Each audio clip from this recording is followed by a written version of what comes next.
In Crisis Media Center, and right now we will begin the briefing of spokesperson of ATO, Andriy Lysenko.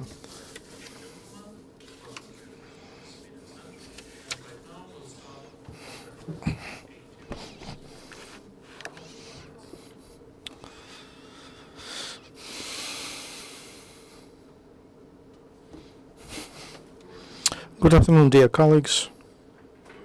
In ATO area, there is a tense military situation between Russian terrorist groups and units of ATO. Attacks of terrorists continue on Port Donetsk, and they use heavy artillery. Yesterday, from 16:30, guns of shelling using Grad system, and right away right out from living quarters in Donetsk.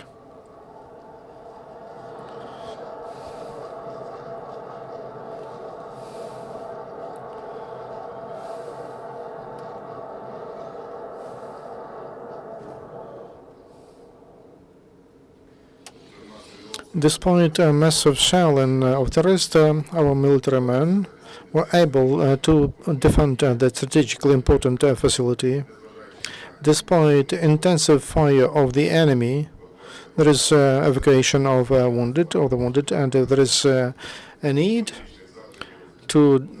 We'll use aviation to deliver the wounded to hospitals. Militants don't stop firing positions of ATO using Grad system, artillery, and mortars in Artemivsky, Mariinsky, and Yasinovato districts.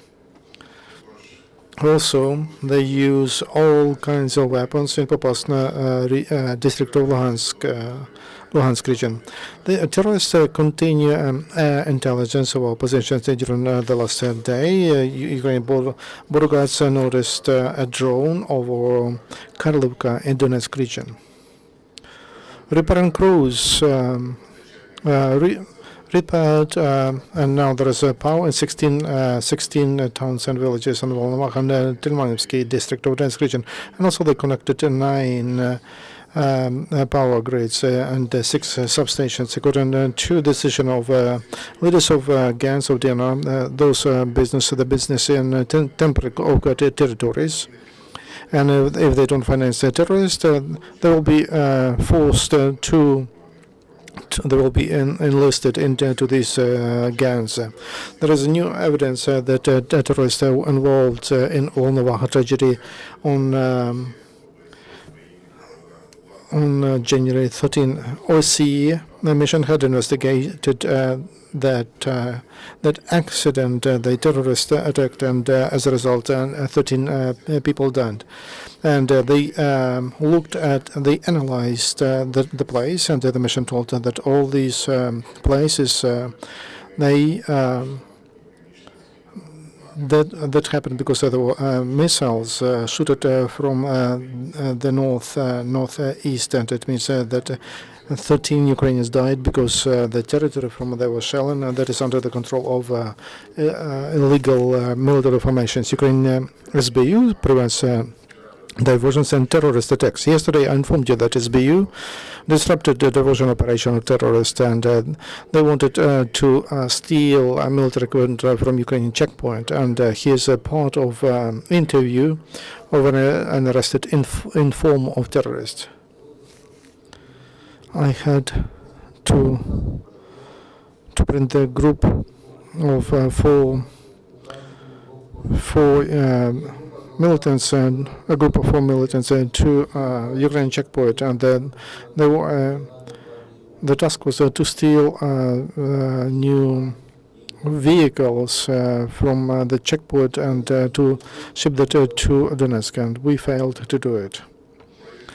Near Mariinka, SBU arrested a 50 years old resident of Donetsk, and his nickname is Artist, and he belonged to the leadership of the gang Veliki Voisko Donskoye, and he was on duty on facilities that were captured by terrorists, and he had a weapon, a gun, and he had an ID and also military uniform of that illegal military formations, and it had those ribbons that militants use. Also, they prevent illegal trafficking of weapons and explosive devices. SBU arrested a resident of Lukhin, Sumy region, and who had grenades, GD5 and F1. In Kirovohrad region, SBU arrested a 21-year-old citizen who had in his hiding place several grenades F1. Military men gave addressed and efficient assistance to residents of Donbass. Yesterday, officers of the Group of Coordination of Civic Military Cooperation visited Krasnodar Center of Social Mental Rehabilitation. Since now, there are also children who arrived from temporarily occupied territories. Ukrainian military men provided some sets of development toys and also sweets. International community also provides assistance to IDPs from Donbass. The invasion of the government of Austria, international charity organization, Charity Foundation SOS Дитяче містечко, they organized a trip of 196 children from Donetsk and Luhansk regions for recreation and rest in Austria. Children are in Austria since January 7, and there they will receive assistance, they will rest, they take a course of mental rehabilitation, and that will be there until January 19. There is a rotation of Ukrainian armed forces in the east of Ukraine. Yesterday from Meteo area came soldiers from Donbass battalion. They were there more than about 2 months, and they were fighting against there was an infiltration groups, and they were responsible for defending civic order. During the 10 days, they will rest, they will see their families, and then they will come back, and they will be retrained, and they will come into the tasks in ATO area. Also, a unit of policemen from Ternopil region, they came back completely. They were there for a month in Popasna, in Luhansk region, and they will defend, protecting civic order, public order, and they helped local colleagues to find, to investigate crimes. And also, military police came from Frankivsk, and they agreed voluntarily to serve in the east of Ukraine. Also to Donbass, a united union of police from Rivne went to ATO. National Guards of Ukraine in Mariupol, they received a new movable living module. It is transported by Kras vehicle, and it's completely autonomous. The module is like a moving house, and it can be heated with the help of diesel generator, and also it can use hot fuel.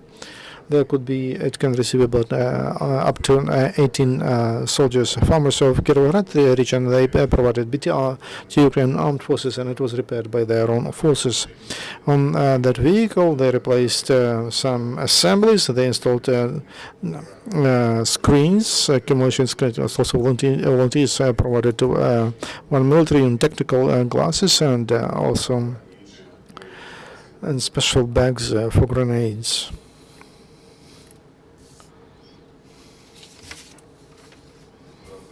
During the last day, we lost 4 Ukrainian soldiers. 32 were wounded. Please, the questions.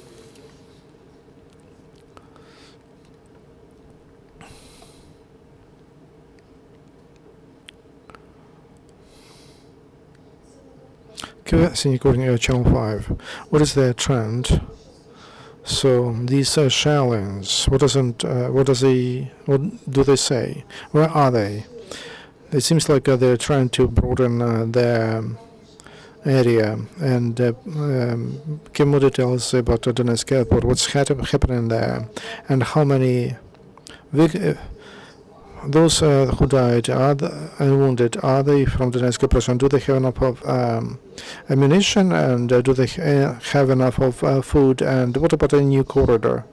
That's the first question. Situation in cities and towns, that are under the control of terrorists. In Donetsk and in other cities, what's happening there? And about mobilization, maybe, of mobilization of illegal militants, military formations.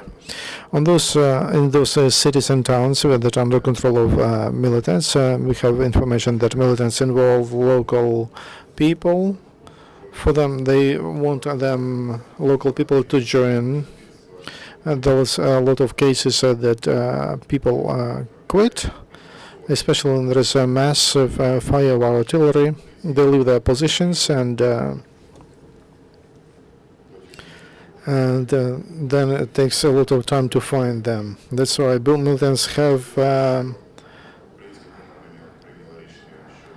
Ukrainian command made a decision. There is a lot of desertion, and Ukrainian command decided to return the territory in Donetsk airport and to organize corridors for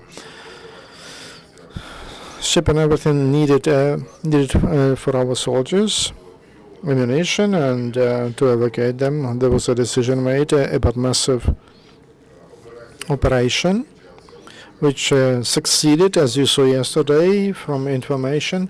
Our soldiers they were able to clean up the territory of the airport, which belongs to the territory of Ukrainian armed forces, and which is on the line of separation. And it's not a violation of Minsk agreements, because Ukrainian militarymen are staying on their positions, and they follow the regime of ceasefire, and they only fire as an answer, and they shell those places that are from where militants shell. So the territory is the same. So we comply with the Minsk agreements, and Ukrainian armed forces are on the positions which are well fortified. And there is, we can now evacuate the wounded, and we can ship weapons and food. The territories that are not under control of Ukrainian armed forces, there is a disorder there. We cannot influence on that situation there. We expect that militants finally will understand, and they will start complying with the Minsk agreements. And for that, to start that, they need to cease fire. We are ready to do that right now. If there is no provocation or provocation shelling, we're ready to receive people who are hostages of militants.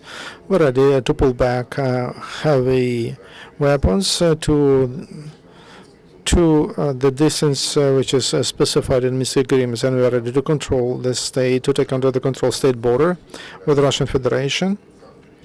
That part which is not under our control, and we are ready to take to pull out militants from those territories, and we are ready to have local elections according to the Ukrainian laws on those territories. More questions? Thank you very much. Thank you very much. Tomorrow we'll have a briefing at this same time.